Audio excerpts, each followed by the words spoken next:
దేవుడి నామంలో కూడొచ్చిన మీ అందరికీ నా వందనాలు. మరి ఈరోజు మనము ధ్యానం చేసుకుంటున్నటువంటి వాక్యము 1వ రాజుల గ్రంథము 17వ అధ్యాయం. అందరూ తెరవండి. 1వ రాజుల గ్రంథము 17వ అధ్యాయము. నేను చదువుతున్నాను స్టార్టింగ్ నుంచి. అంతట గిలాదు కాపురస్తుల సంబంధియును తిష్పీయుడునైన ఏలియా ఆహాబునద్దకు వచ్చి, ఎవని సన్నిధిని నేను నిలవబడి ఉన్నాను, ఇజ్రాయేలు దేవుడైన ఆ యెహోవా జీవము తోడు నా మాట ప్రకారము గాక ఈ సంవత్సరములో మంచైనను వర్షమైనను పడదని ప్రకటించెను. పిమ్మట యెహోవా వాక్కు అతనికి ప్రత్యక్షమై, నీ విచ్చుటి నుండి తూర్పు వైపునకు పోయి యోర్దానునకు ఎదురుగా ఉన్న కెరీతు వాగు దగ్గర దాగియుండము. ఆ వాగు నీరు నీవు త్రాగుదువు. అచ్చటికి నీకు ఆహారము తెచ్చినట్లు నేను కాకోలములకు ఆజ్ఞాపించి తినని అతనికి తెలియజేయగా, అతడు పోయి యెహోవా సెలవు చెప్పున యోర్దానునకు ఎదురుగానున్న కెరీతు వాగు దగ్గర నివాసము చేసెను. అక్కడ కాకోలములు ఉదయమందు రొట్టెను మాంసమును, అస్తమయమందు రొట్టెను మాంసమును అతని యొద్దకు తీసుకొని వచ్చి చుండెను. ఈ వాక్యం మనందరికీ బాగా తెలిసిందే. ఏలియా గారికి కాకులు ఆహారం తీసుకొచ్చాయి అనేటువంటి మాట. అక్కడ ఏం జరిగిందంటే, 3.5 సంవత్సరాలు ఆకాశంలో నుంచి మంచైనా వర్షమైనా పడదని ఏలియాయే ప్రకటించాడు. రాజు దగ్గరికి వెళ్ళి దేవుని యొక్క మాట చొప్పున అలా ప్రకటించాడు. ఎందుకు అక్కడ కరువు రాబోతుంది, ఎందుకు 3 సంవత్సరాలు వర్షము మంచు కురవదు అంటే, అక్కడ దేవునికి విరోధమైన విగ్రహారాధన ఎక్కువగా అయిపోయింది. దేవునికి విరోధమైనటువంటి కార్యాలు ఎప్పుడైతే ఎక్కడైతే ఎక్కువగా అయిపోతాయో అక్కడికి ప్రజల మీదకి కరువు వస్తుంది. ఎక్కడైనా ఎప్పుడైనా ఏ కాలంలోనైనా ఇదే మనం జ్ఞాపకం చేసుకోవాలి.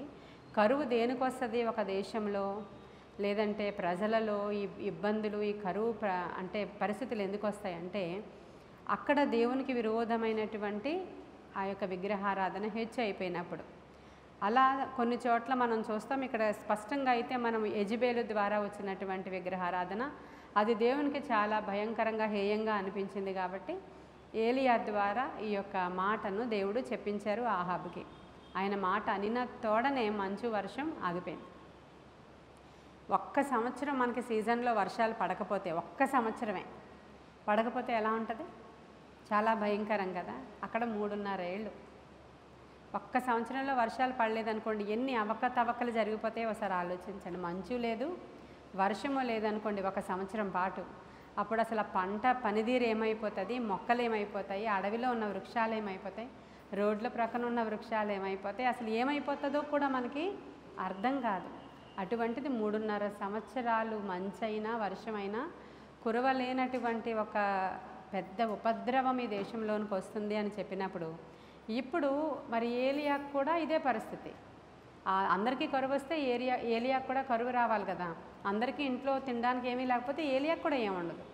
కాబట్టి దేవుడు ఎప్పుడూ తన ప్రజలకి ప్రత్యేకమైన పోషకుడుగా ఉంటాడు. ఆయన తన ప్రజలను ఆయన గుడారపు మాటున దాస్తాడు. ఆయన ఖచ్చితంగా ఆయన తన ప్రజల పక్షముగా కేర్ తీసుకునే దేవుడని బైబిల్లో మనం చదువుతూ ఉంటే అర్థమవుతూ ఉంటుంది.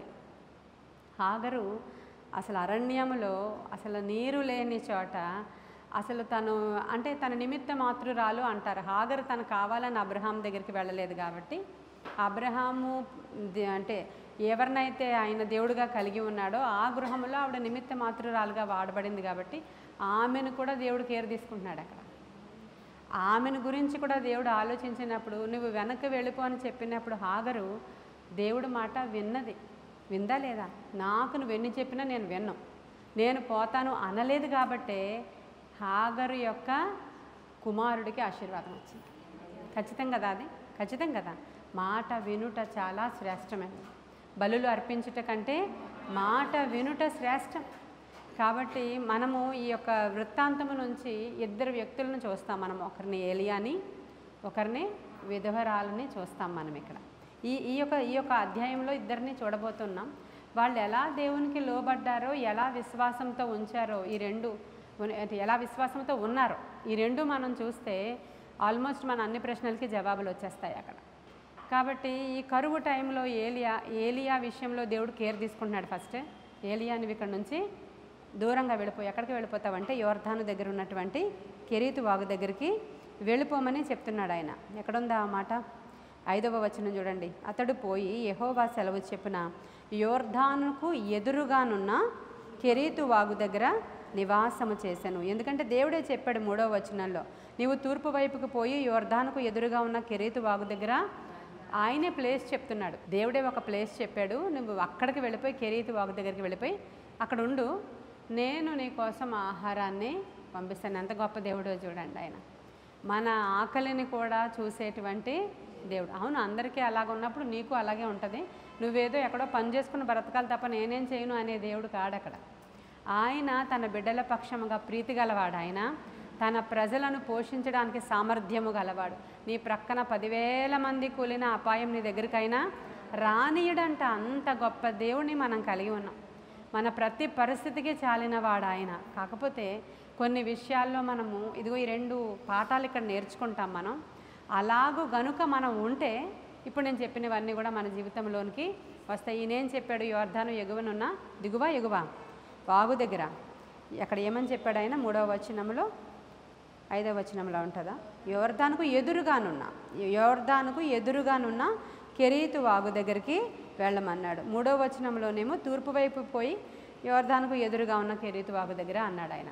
ఆ కెరీతు వాగు దగ్గర మాత్రమే నీవు ఉండాలి. కెరీతు వాగులో వాటర్ తాగు. కొన్ని రోజుల్లో వాటర్ కూడా తగ్గిపోద్ది. మరి 1 సంవత్సరం వర్షాలు పడకపోతే వాటర్లో కూడా చాలా చేంజ్ వచ్చేస్తుంది కదా. కాబట్టి నువ్వు అక్కడికి వెళ్ళి కెరీతు వాగు దగ్గర వాటర్ తాగు. నేను నీకు కాకోలములకు ఆల్రెడీ ఆజ్ఞాపించేశాడట. నేను కాకోలములకు ఆజ్ఞాపించి తిని నువ్వు వెళ్ళి అక్కడ ఉండు అన్నాడు ఆయన. సరే ఈయన వెళ్ళాడు. ఆ ప్లేస్ ఈయనకి నచ్చలేదనుకోండి, ఇంకొక ప్లేస్కి మారడానికి వీల్లేదు. ఎందుకని? కాకులకు దేవుడు అడ్రస్ ఆల్రెడీ చెప్పేశాడు. ఈయనకి ప్లేస్ నచ్చలేదు కదా అని చెప్పి వేరే ప్లేస్లోనికి వెళ్ళి ఉన్నాడు అనుకోండి, అక్కడికి ఫుడ్ డెలివరీ అవ్వదు. అవునా కదా? అంటే ఇక్కడ దేవుని మాట చొప్పున చేయడం అనేటువంటిది నేర్చుకుంటాం ఇక్కడ మనం. దేవుడు కొన్నాళ్ళు ఇక్కడ ఆగి ఉండు అంటే అక్కడ ఆగి ఉండాల్సిందే. నీవు ఇక్కడే ఉండు అంటే ఇక్కడే ఉండాలి తప్ప ఆల్టర్నేట్స్ చూసుకోవడానికి వీల్లేదు. చాలామంది గృహాల గురించి నేను చెప్తూ ఉంటాను కదా, వాళ్ళు అడుగుతారు, ఇక్కడే ఉండాలా సిస్టర్ గారు, మాకు ఎంత డిస్టర్బెన్స్ ఉంది, అద్దిల్లే కదా, ఇంకో చోటకు పోతాం, ఇంకో చోటకు మారిపోతాం అంటే వద్దు అని చెప్తాను. కొన్నిసార్లు నేను చెప్తాను కదా, కొన్ని సందర్భాలలో అక్కడ వద్దు, వేరే చోటకి వెళ్ళిపోండి అని నేను కాదు చెప్పడం, ప్రభువు చెప్తే, నాకు దర్శనంలో ప్రభువు చూపిస్తే అప్పుడు మీకు నేను గైడ్ చేసేది. అలా ఎందుకు అంటే దేవుడు ఒక ప్రణాళిక అక్కడే కలిగి ఉన్నాడు నీకు. కాబట్టి నువ్వు అక్కడే ఉండాలి. అప్పటి వరకు అక్కడే ఉండాలి. కొంతకాలము అక్కడ ఉంటేనే నీకు అదంతా ప్రొవైడ్ చేయబడుతుంది అనేది ఏలియా గారి విషయంలో స్పష్టంగా మనకు తెలుస్తుంది. నీవు పోయి యోర్దాను ఎదురుగా ఉన్న ఆ యొక్క కెరీతు వాగు దగ్గరే ఉండు బాబు అని చెప్పాడు. ఉన్నాడు ఆయన. చెప్పినప్పుడు రోజు మార్నింగ్ వస్తుంది మంచిగా మంచి ఫుడ్ ఆహారాన్ని దేవుడు పంపిస్తాడు. తర్వాత మళ్ళీ సాయంత్రం కూడా ఆహారము వస్తుంది. రోజుకి ఎన్నిసార్లు తినాలి? 3. డాక్టర్ని అడగండి, అక్కడ ఉంది. రోజుకి 2 సార్లు చాలు. కానీ ఎన్నిసార్లు తింటాం? 3 తింటావా? మధ్యలో ఏం తినవా? అక్కడ జాంకాయ కనబడితే తినవా? భోజనాలకు వెళితే మళ్ళీ ఇంటి దగ్గర కొంచెం తినేసి మళ్ళీ భోజనాల దగ్గరికి వెళ్ళి, అంటే కొంచెం లేట్ అయినా చుట్టాలతో మాట్లాడుకుని 2వ బంతిలో కూర్చోవచ్చులే అని ఫస్టే కొంచెం తినేసి ఇంటి దగ్గర మళ్ళీ అక్కడ మళ్ళీ ఎక్కువ తింటే బాగోదని, కొంతమంది ఏమో అక్కడ ఎక్కువ తిందామని అసలు పొద్దునుంచి ఫాస్టింగ్ పెట్టుకొని, ఎన్ని రకాల వాళ్ళం ఉన్నామంటే బైబిల్ ప్రకారం 2 సార్లే తినాలి. పొద్దున్న ఒకసారి, సాయంత్రం ఒకసారి. సైన్స్ ప్రకారం కూడా మనిషి 2 సార్లే తినాలి. పొద్దున్న ఒకసారి, సాయంత్రం. రాత్రి లేదు భోజనం, పొద్దున్న సాయంత్రమే తినాలి. అంతేనా డాక్టర్? సాయంత్రం మానేయాలి. సూర్యాస్తమయం అయిపోయేటప్పటికి ఆగిపోవాలని ఆయుర్వేద చెప్తూ ఉంటుంది, డాక్టర్లు చెప్తూ ఉంటారు, అందరూ చెప్తారు. మీరు ఇంకా నైట్ లైట్ ఫుడ్ తీసుకోవాలి తప్ప, ఏదో మీరు లిక్విడ్ ఫుడ్ తీసుకోవాలి తప్ప ఇలా ఇప్పుడు చెప్తున్నారు డాక్టర్లు. కానీ మనకు అలవాటు అయిపోయింది ఏంటంటే, ఏలియాకి ఇంకా మధ్యలో ఏ స్నాక్స్ లేవు, మధ్యలో ఏమీ లేదు. ప్రొద్దున ఒకసారి అంత ప్రోటీన్ ఫుడ్ పంపిస్తున్నాడు దేవుడు ఆ యొక్క ఏలియాకి. ఆయన అక్కడ ఉంటేనే ఈ ఆహారం ఆయనకి అందుతుంది. ఆహారం చక్కగా రెగ్యులర్ వచ్చేస్తుంది. ఆయన అక్కడ దాగి ఉన్నాడంట. అక్కడ ఎక్కడ దాగి ఉన్నాడు ఆయన? కెరీతు వాగు దగ్గర దాగి ఉన్నప్పుడు ఖచ్చితంగా నీ అవసరతలకు ఆయన ఖచ్చితంగా నీ అవసరతలను తీరుస్తాడు. అంతే. మన జీవితంలో కూడా చాలా సందర్భాలలో మనల్ని దాగి ఉండు, కొంచెం రోజులు అక్కడే ఉండు, అక్కడే నువ్వు కొన్ని రోజులు వెయిట్ చేయి, నువ్వు తగ్గించుకొని ఉండు అని చెప్తాడు ఆయన. మనము అనేక సందర్భాల్లో మన సొంత నిర్ణయాలు తీసుకొని ఆ ప్లేస్ కాకుండా వేరే ప్లేస్ మారిపోవడం, దేవుడు చెప్పింది కాకుండా ఇంకొక ఆల్టర్నేట్స్ చూసేసుకోవడం, అసలు వెయిట్ చేయండి అని చెప్తే వెయిట్ చేయలేకపోవడం, ఇలాంటివన్నీ కూడా చేసేస్తూ ఉంటాం మనం. దావీదుని కూడా కొన్ని రోజులు దాచాడా లేదా దేవుడు? ఎక్కడ దాచాడు? అదుల్లాము గుహలో దాచాడు. ఏలియానేమో అని ఇక్కడ కెరీతు వాగు దగ్గర దాచాడు. మళ్ళీ కొన్ని రోజుల్లో ప్రభు ఏమంటాడంటే, ఆ పర్ణశాలలో నేను దాచదని, గుడారపు మాటున నిన్ను దాచదని. ఇవన్నీ ఏంటంటే మనము విశ్వాస యాత్రలో ముందుకు వెళుతున్నప్పుడు కొన్ని పాఠాలు నేర్పించాలనుకుంటాడు దేవుడు ప్రతి ఒక్కరికిను. అది విశ్వాస సేవకులకే కాదు, ప్రతి ఒక్కరికి నేర్పించాలనుకుంటాడు ఆయన. అది నేర్చుకుని ఆ యొక్క సిస్టంలో క్రమశిక్షణలో వెళితేనే మనం ఆయన బిడ్డలం అనిపించుకుంటాం. వాళ్ళు ఐగుప్తు దేశం నుంచి బయటికి వెళ్ళాక ఒక సిస్టమ్ నేర్పిస్తాడు. వేకువనే లేచి ఆ మన్నా మీరు కూర్చుకుంటేనే ఆ దినానికి కావలసిన ఆహారం మీకు, మేఘాన్ని వెంబడించండి, అది ఆగిపోతే మీరు ఆగిపోవాలి, మళ్ళీ స్టార్ట్ అయితే మీరు స్టార్ట్ అవ్వాలి. ఒక క్రమశిక్షణ. లేదులే మేము ఈ రోజు కలిసిపోయాము, ఎందుకంటే మొన్నే కదా అమోరియలతో దెబ్బలాడాము, మేము కదలం ప్రభువా అంటే అవ్వదు ఆయనతో. ఒక క్రమశిక్షణ జీవితాన్ని క్రైస్తవులకు దేవుడు అలవాటు చేస్తాడు. క్రమశిక్షణకి చాలా పవర్ ఉంటుంది. మీకు తెలుసో లేదో, క్రమశిక్షణకి చాలా పవర్ ఉంటుంది. ఎవరైతే ఒక సిస్టమాటిక్ లైఫ్ని లీడ్ చేస్తారో వాళ్ళు చాలా పవర్ఫుల్గా ఉంటారు. నిజంగా చాలా పవర్ఫుల్గా ఉంటారు. ప్రతి వేకున దేవుడు యేసుక్రీస్తు ప్రభువారు లేచి కొండ దగ్గరికి ప్రార్థన చేసుకోవడానికి వెళతారు. ఆయనకు ఒక క్రమశిక్షణ ఉంటుంది. ఆయన ఒక డిసైపుల్స్ అందరికీ కూడా క్రమశిక్షణ నేర్పిస్తాడు ఆయన.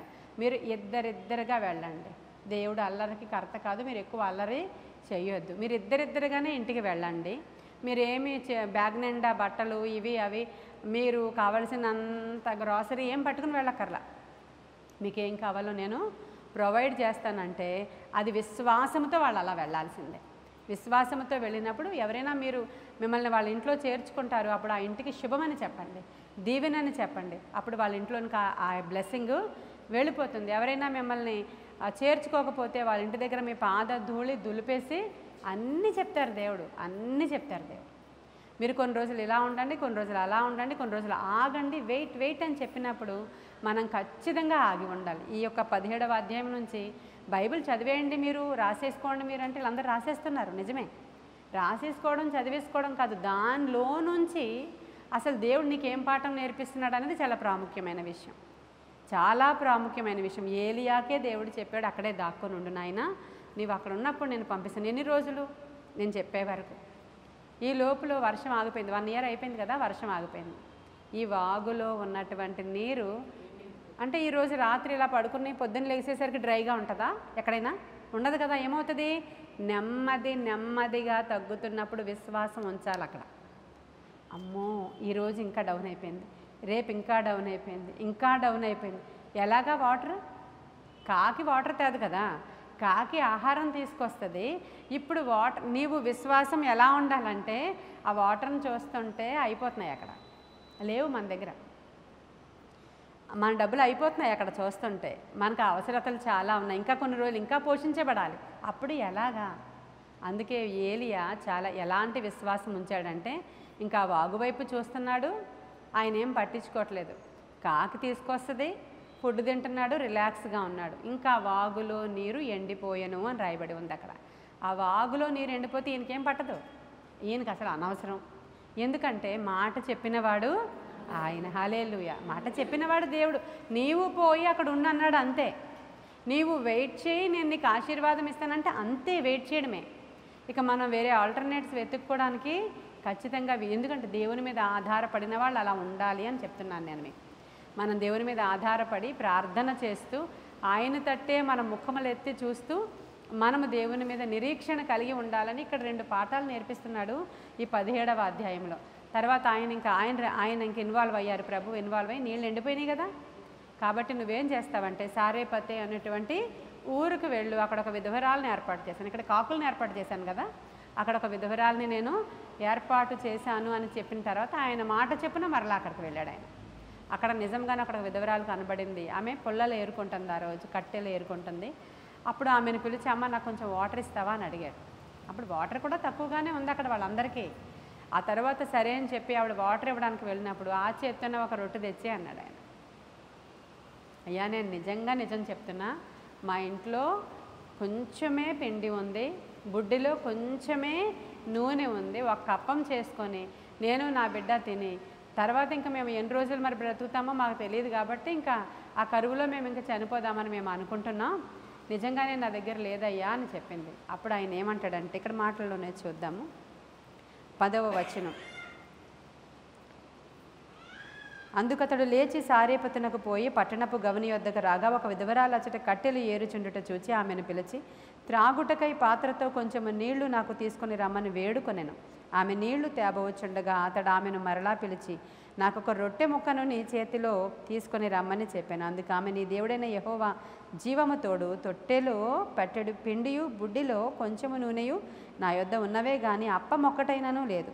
మేము చావక ముందు నేను ఇంటికి పోయి వాటిని నాకు నా బిడ్డకు సిద్ధము చేసుకునేవలనని కొన్ని పుల్లలు ఏరుటకై వచ్చి తినను. అప్పుడు ఏలియా ఆమెతో ఇట్లా, నేను భయపడవద్దు, పోయి నీవు చెప్పినట్లు చేయుము. అయితే అందులో నాకు ఒక చిన్న అప్పము మొదట చేసి నా యొద్దకు తీసుకుని రమ్ము. తరువాత నీకును నీ బిడ్డకును అప్పములు చేసుకొనము. భూమి మీద యెహోవా వర్షము కురిపించే వరకు ఆ తొట్టెలో ఉన్న పిండి తక్కువ కాదు, బుడ్డిలో నూనె అయిపోదని ఇశ్రాయేలీల దేవుడైన యెహోవా సెలవిచ్చుచున్నాడు అని అనెను. అంతటా ఆమె వెళ్ళి ఏలియా చెప్పిన మాట చెప్పున చేయగా అతడును ఆమెయు ఆమె ఇంటివారును అనేక దినములు భోజనము చేయుచు వచ్చిరి. హల్లెలూయా. ఇక్కడ ఎంత గొప్ప విశ్వాస వీరురాలు మనకు కనబడుతుంది ఆవిడ. అసలు ఆవిడ ఇంట్లో నిజంగా లేదు, చిన్న పిండి కొంచెం నూనె ఉంది. అప్పుడు సేవకుడు చెప్పిన మాట ఆవిడ వినిన విశ్వాసం అక్కడ మనకు చూడాలి. దేవుడు మాట చెప్తాడు, మీకు ప్రతి వారం వాక్యాలు మీరు వింటారు. ఈ రోజే ఇంక నేను నిర్ణయం తీసుకున్నాను అన్నట్లు ప్రతి ఆదివారం తీసేసుకుంటూ ఉంటారు కొంతమంది నిర్ణయాలు. మరుసటి రోజు సోమవారానికి ఉండదు అది. ఇంకా ఈరోజు చాలు ప్రభా, తాళపు చెవులు మీరు మా చేతుల్లో ఇచ్చావు, ఇదిగో మా సేవకులు తెరిస్తే తెరవబడిపోతుంది, జీవగ్రంథంలో నా పేరు ఉండడం ముఖ్యం తప్ప ఇదంతా ముఖ్యం కాదని మనమే అనేసుకొని ఆ రోజంతా ఏదో నిర్ణయాలు తీసుకుంటాం. మరుసటి రోజు నుంచి అక్కడ క్రమశిక్షణ ఉందా? ఒకసారి ఆలోచించుకోండి. ఆరంభము కంటే ముగింపు చాలా శ్రేష్టమైనది. మీరందరూ ఆరంభం చాలా బాగుంది. మనందరం, మీరందరూ అండం ఎందుకు పోని, మనం అందరి ఆరంభం కూడా చాలా స్ట్రాంగ్. అసలు వచ్చినప్పుడు, దేవునిలోనికి వచ్చినప్పుడు మన ప్రార్థనలు ఎలా ఉన్నాయి, వచ్చినప్పుడు మన ఆరాధన ఎలా ఉండేది, అసలు ప్రార్థనలకు రావడానికి ఎలా పొలోమంటూ వచ్చేసేవారు. మీరందరూ ఎంత ఆసక్తి కలిగి ఉన్నారో అది ఆరంభం. ఆ తర్వాత ముగింపు దగ్గరికి వచ్చేటప్పటికి ఇంకా మధ్యలోనే ఉన్నాం మనం. మధ్యలోనే అనేక మంది అరణ్య యాత్రలో రాలిపోయారు. ఎలాగో చాలామంది అలాగే మధ్యలోనే పోతారు. ఎవరు వస్తారో తెలీదు. ఆ టైంకి ఆ యొక్క ద్రాక్ష తోటలోనికి లాస్ట్ వచ్చిన వాడు జీతం పట్టుకొని పోతాడు. కాబట్టి మనం చాలా జాగ్రత్తగా మన విశ్వాసాన్ని ఎలా కాపాడుకోవాలంటే, వస్తాయి ఇవన్నీ కూడా. మీ విశ్వాస యాత్రలో మన విశ్వాసాన్ని బలపరచడానికి, దేవుని మీద మనకి ఎంత నమ్మకం ఉందో తెలుసుకోవడానికి, మన బుద్ధిని సరిచేయడానికే దేవుడు ఇవన్నీ కూడా కొంతకాలం దాచి ఉంచుతాడు అక్కడ. అప్పుడే మన బుద్ధి సరి అవ్వాలి. నేర్పిస్తాడు, ఎన్నో పాఠాలు నేర్పిస్తాడు. ఆయన చాటున దాచినప్పుడు ఊరకనే ఉండడు ఆయన. ఆ చాటులో చాలా పాఠాలు ఆయన మనకి, కానీ గర్విష్ఠులు ఆ పాఠాలు నేర్చుకోలేకపోతారు. గర్విష్ఠులు ఆ పాఠాలను నేర్చుకోలేరు. వాళ్ళకి చాలా గర్వం ఉంటుంది. అసలు నువ్వు చెప్పేది నేను వినడం ఏంటి, నేను ఇక్కడే ఉండాలా, నాకు ఇక్కడ ఏసీ లేదు, నేను ఇక్కడ ఉండను. ఎక్కడ? కెరీత్ వాగు దగ్గర. నేను జీవం గల దేవుని యొక్క సేవకుడు, నేను నాకు ఇది ఇచ్చావా ప్రభా ప్లేస్, ఫోన్లో ఇక్కడ ఏదో ఉన్నానంటే మళ్ళీ అక్కడికి వెళ్ళమంటావా? అంత ప్రయాణం ఎలాగ, అసలు ఏం చెప్తున్నావు నువ్వు, అసలు న్యాయంగా మాట్లాడు ప్రభా, నీకు అసలు న్యాయం. దేవుడినే న్యాయాన్ని అడుగుతాం మనం. ఆయన న్యాయవంతుడైన దేవుడు. కానీ అనేక సార్లు మన ప్రార్థనలో ఇదే అన్యాయం ప్రభా, అసలు నువ్వు న్యాయం నేను ఎంత ప్రార్థన చేశాను, ఈ 40 దినాలు పెట్టుకున్నానా, రోజు పుస్తకమే చేయబెట్టానా, రాసానా ఇది అన్యాయం ప్రభా.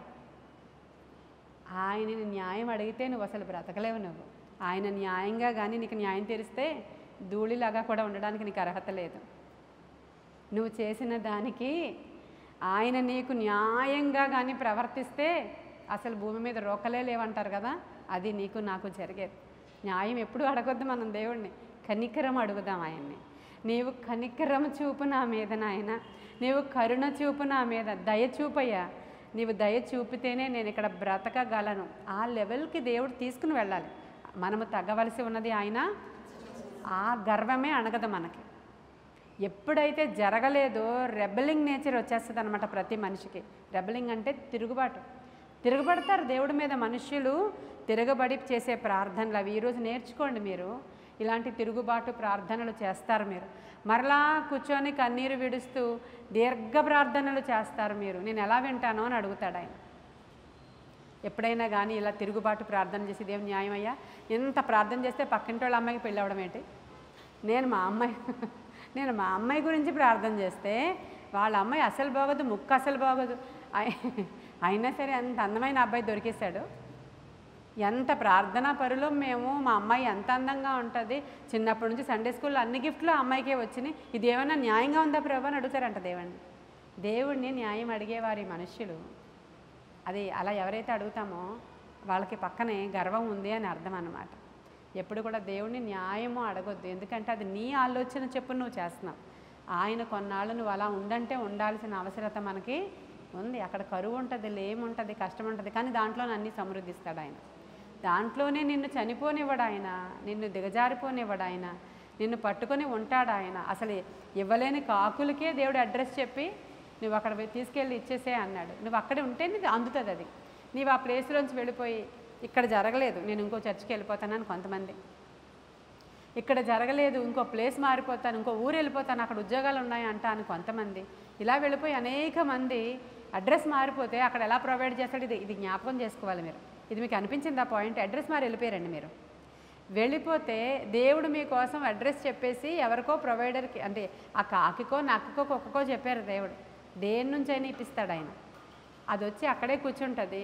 ఇంకెక్కడుందో అని అడ్రస్ వెతికేసి అదేమి నెట్లో సెర్చ్ చేయదు. వీళ్ళు ఎక్కడున్నారో ఇప్పుడు ప్రస్తుతం అని చెప్పి మీ ఫోన్ నెంబర్ ఎక్కడుందో ట్రేస్ అవుట్ ఏం చేయదు అది. దేవుడు ఒక మాట చెప్తే ఆ మాట చెప్పునే మనకి జరగాలంట. కాబట్టి ఈరోజు నువ్వు ఆగి ఉండంటే ఆగి ఉండు, దాగి ఉండంటే దాగి ఉండు.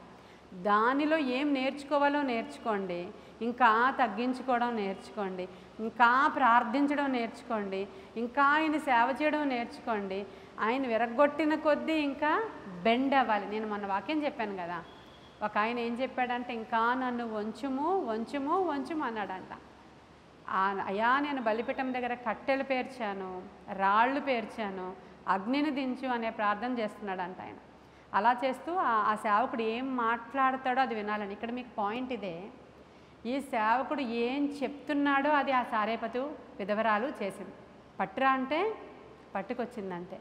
ఇక వేరే ఆయన అక్కడే దీవెన చెప్పేస్తున్నాడు. మీకు కూడా సేవకులు దీవెన చెప్తారమ్మా. మలాకి గ్రంథంలో ఇలా రాయబడి ఉంది, మనము దేవుని సన్నిధికి ఇలా తీసుకుని వచ్చి మందిరములో ఆహారము నిల్వ ఉండినట్లు మనము కానీ ఇది ఇస్తేనే మీకు తిరిగి ఆకాశము తెరిచి విస్తారమైన దీవెనలు దేవుడు ఇస్తాడు. మరి అంతా వచ్చిన ఆన్సర్ కూడా అక్కడే ఉంది కదా, ఆన్సర్ అంతా ఉంది. ఇస్తాడని చెప్పేశామా, వస్తుంది అని చెప్పేశామా, వాక్యంలో ఉన్నదే అక్కడ మాట్లాడేశారా? కానీ ఏం చేస్తారు, దీనికి 100 రకాల మాటలు ఈరోజు బయట మాట్లాడుతున్నారు.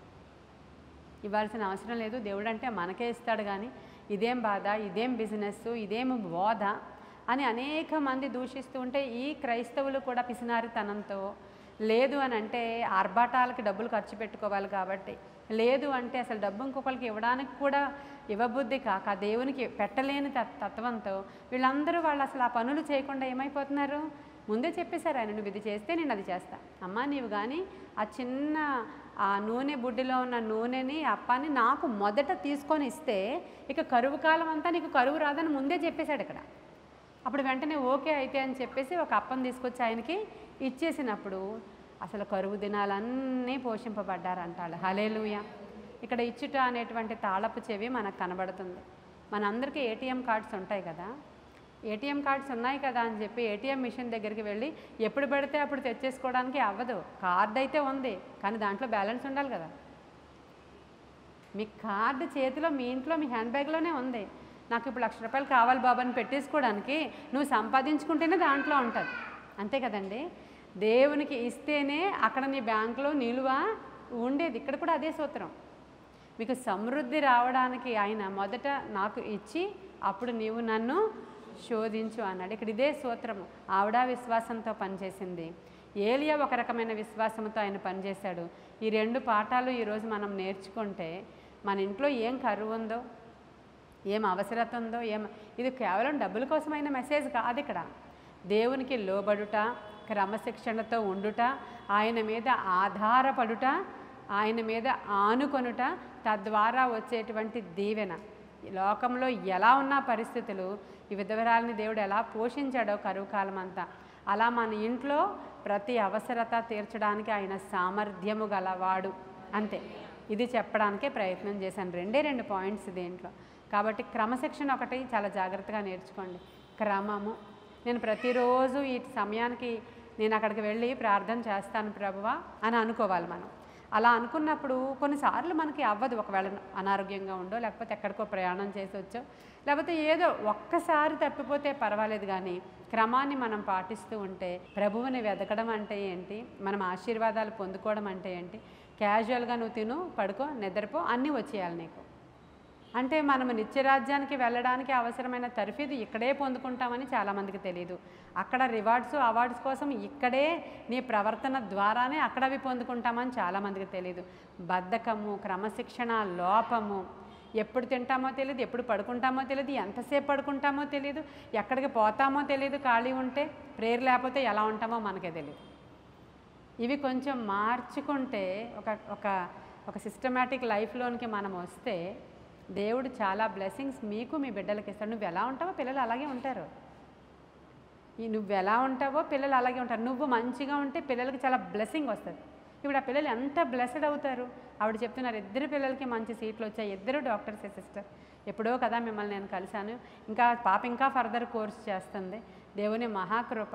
ఎక్కడో ఈస్ట్ గోదావరిలో ఒక పల్లెటూరు నుంచి వచ్చాను నేను అని చెప్తున్నారు ఆవిడ. ఇప్పుడు అమెరికాలో అలా సెటిల్ అయినటువంటి జీవితాన్ని దేవుడు ఇచ్చారు అని చెప్తున్నారు. ఎందుకు చెప్తున్నానంటే ఒక దేవుణ్ణి ప్రార్థనని అలా ఏదో కంట్రీలో ఉండే కూడా వాళ్ళ ప్రార్థనలు ఎలా చేసుకొని ఆతృతగా మన మెసేజెస్ అన్నీ ఫాలో అవుతూ అంత ఆశతో ఆసక్తితో ఉన్నారు. మరి ప్రేయర్ వారియర్స్ ఇందాక భారతి గారు ప్రార్థన చేసినట్లు ప్రేయర్ వారియర్స్, మేము ప్రేయర్ వారియర్స్ అని ప్రార్థన చెప్పుకుంటూ ఎంతంత ప్రార్థన చేసే వారియర్స్ మీరు చెప్పాలి నాకు. అంతేనా మోనిక? తప్పేమని అడుగుతున్నానా? ఎంతెంత ప్రార్థన చేసే వారియర్స్ ఎలా ఉంటారు? అక్కడ సోల్జర్స్ రాత్రులు నిద్రపోరు. అంతేనా? సైనికులు వారియర్స్ అంటే ఏం చేస్తారు వాళ్ళు? భర్త, పిల్లలు, వాళ్ళకి స్నాక్స్, మా ఇల్లు, ఆవిడ సాయంకాలం బయటకు తిప్పాలి, మళ్ళీ వస్తాను సెలవు పెట్టి ఏం ఉండవు వాళ్ళకి. దివారాత్రులు కావలి కాస్తూ ఉంటారు. వాళ్ళు సైనికులు. మనం క్రీస్తు సైనికులు అని పేరు పెట్టుకున్నాం, కానీ ఏనాడు ఎవరి కోసం ఎప్పుడూ కష్టపడిన శరీరాన్ని కష్టపెట్టిన వాళ్ళము అస్సలు కాము. రాత్రి అంతా లేచి ఒకరి కొరకు ప్రార్థించామా, దేశము కొరకు ప్రార్థించామా, సంఘము కొరకు ప్రార్థించామా? మిడ్ నైట్ ఎప్పుడైనా 2 hours 3 hours పెట్టుకుని ప్రార్థించారా? ఇవన్నీ కూడా మీరు అంటే ఆలోచన ఇవ్వడానికి వాక్యం చెప్తున్నాను నేను. ఇలా కూడా ప్రార్థన చేస్తారా? నాకు ఆలోచన రాలేదు, ఖచ్చితంగా నేను కూడా చెయ్యాలి అని మీకు ఒక ఆలోచన పుట్టించడానికి చేస్తాను. ఇవన్నీ దేనికంటే మీ పిల్లలకి సీటు రావడానికి, మీ పిల్లలకి పెళ్ళి అవ్వడానికి చెప్పట్లా నేను. దేవుణ్ణి ప్రేమించి ఆయనను చూడాలి అనే ఆశ, ఆయనను కనుగొనాలనే ఆశ, ఆయనతో స్నేహం చేయాలనే ఆశ. ఎందుకంటే ఆయన్ని ప్రేమించే వారిని ఏం చేస్తాడంటే ఆయన పోనీ అదన్నా పక్కన పెట్టుకోండి, అది ఏదైనా ఒక లాభం ఉంటేనే కదా. అది లేకపోతే చెయ్యమనే సంగతి స్వార్థపరులమైన మానవులం కదా. దేవుణ్ణి ప్రేమించే వారిని ఆస్తికర్తలుగా చేస్తాడంటే నేను దేవుణ్ణి ప్రేమించేలాగా చేయి ప్రభు అని అడుగుదాం మనం. అందుకే ప్రభు ఏమడిగారు పేతురుని? నువ్వు నన్ను ప్రేమిస్తున్నావా? అడగాలా అదేమన్నా? చూడండి ఒకసారి, ఈరోజు కూడా అడుగుతున్నాడు ఆయన, నువ్వు నన్ను నిజంగా ప్రేమిస్తున్నావా కీర్తి? నిజంగా ప్రేమిస్తున్నావా దేవుణ్ణి? నిజంగా ప్రేమిస్తున్నామా దేవుణ్ణి? వాళ్ళు సంఘాన్ని కూడా ప్రేమిస్తారు, వాళ్ళ సేవకుల్ని కూడా ప్రేమిస్తారు. కాబట్టి వాళ్ళు నిజముగా నన్ను ప్రేమిస్తున్నావా, నిజముగా నన్ను ప్రేమిస్తున్నావా అని అడుగుతున్నారు ప్రభు 3 సార్లు. ఒకసారి చెప్పాడు, 2 సార్లు చెప్పాడు, ఇంకా 3వసారి నీకే తెలుసు కదా ప్రభువా నేను ప్రేమిస్తున్నానో లేదో, ఎవరు వచ్చినా ఎవరు వెళ్ళిపోయినా నేను నిన్ను విడిచిపెట్టను అన్నాడు ఆయన. కానీ ఆ క్షణానికి భయపడ్డాడు, కానీ తర్వాత ఆయన పశ్చాత్తాపంతో ప్రభువును వేడుకొని ఆ బండ మీదే నేను సంఘాన్ని నిర్మిస్తాను, పరలోకపు తాళపు చెవులు నేను నీకు ఇస్తున్నానయ్యా అని చెప్పేంత గొప్పగా ఎదిగాడు. ఆశ ఉంటే నీలో కొన్ని బలహీనతలు ఉన్నా సరే వాటిని కన్సిడర్ చేస్తాడు ఆయన. చేసి అటు ఇటు వెళ్ళిపోయినా ఏమి కొట్టాడు, తిట్టాడు, చంపాడు ఆయన. మళ్ళీ అవకాశం ఇస్తారు. ఇక యవనస్తులుగా ఉన్నప్పుడు దగ్గర నుంచి ఆయన అలా పట్టుకుంటే చెప్పలేము ఇంకెంతంత ఆశీర్వాదాలు వస్తాయో. కాబట్టి ఇలా మనం ఉండాలని నేనైతే ఆశపడుతున్నాను. కొన్ని మాటలు దేవుడు మన వెనుకడిలో దీవించునుగాక. ఆమేన్. మీకోసం ప్రార్థన చేస్తాను. మహాపరిశుద్ధుడైన తండ్రి, మహోన్నతుడైన దేవ, సర్వాంతర్యామి నీకు వందనాలయ్య. ఏలియా లాంటి నాయనా నా తండ్రి విశ్వాసాన్ని మాకు ఇవ్వండి ప్రభువా. మా వంటి స్వభావము గల మనుష్యుడే అని రాయబడి ఉంది. నాయన మా వల్లనే కోపం ఉంది, మా వల్లనే నా తండ్రి భయం ఉంది, మా వల్లనే నా తండ్రి ప్రభా ఆవేశం ఉంది.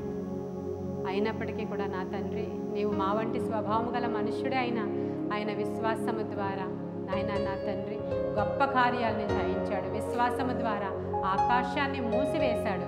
విశ్వాసము ద్వారా నాయన ఆకాశములో నుంచి వర్షము వర్షించేటట్లు మేఘాల కదలికలను మార్చివేశాడు ప్రభువా. అలాంటి విశ్వాసము గల ఏలియా వలె మా ప్రార్థన ఆత్మ కూడా ఉండడానికి అవసరమైన కృప మాకు దయచేయండి. మేము కూడా నీ రెక్కల చాటున దాగి ఉండే భాగ్యము మాకు దయచేయండి. కొంతకాలం ఎంతకాలం మీరు దాస్తారో మాకు తెలియదు. అంతకాలం వరకు నమ్మకస్తులముగా మేము ఉండాలి. నీ మాట వినాలి దేవా. నీ యొక్క నాయన నీ యొక్క ఆజ్ఞ చెప్పున మేము చేయాలి. అలా ఏలియా నుంచి మేము నాయన ఏలియా నుంచి మేము నేర్చుకోవడానికి సహాయం చేయమని అడుగుతున్నాను. అలాగే నాయన సారేపతు విధవరాలు ఏ విధముగా సేవకుని మాట చెప్పున నాయన భయపడకుండా ఒక్క అప్పాన్ని తీసుకొచ్చి ఆయన చేతిలో పెట్టి ఆవిడ జీవితానికి కావలసినటువంటి సమస్తమైనది సంపాదించుకుందో అలాగన మేము కూడా దేవుణ్ణి ప్రేమించే వారముగాను ఇచ్చేవారముగాను ఆ పరిస్థితులను బట్టి భయపడకుండా మా దేవుని వాగ్దానాన్ని నమ్మేవారముగాను మమ్మల్ని ఉంచమని వినుచున్న వారందరి హృదయాలలో కూడా ఈ విధముగా నాయన దేవుని మీద గొప్ప విశ్వాసాన్ని నూతనంగా పుట్టడానికి అవసరమైన కృప దయచేయమని యేసయ్య శ్రేష్ఠ నామంలో అడుగుచున్నాము తండ్రి. ఆమేన్.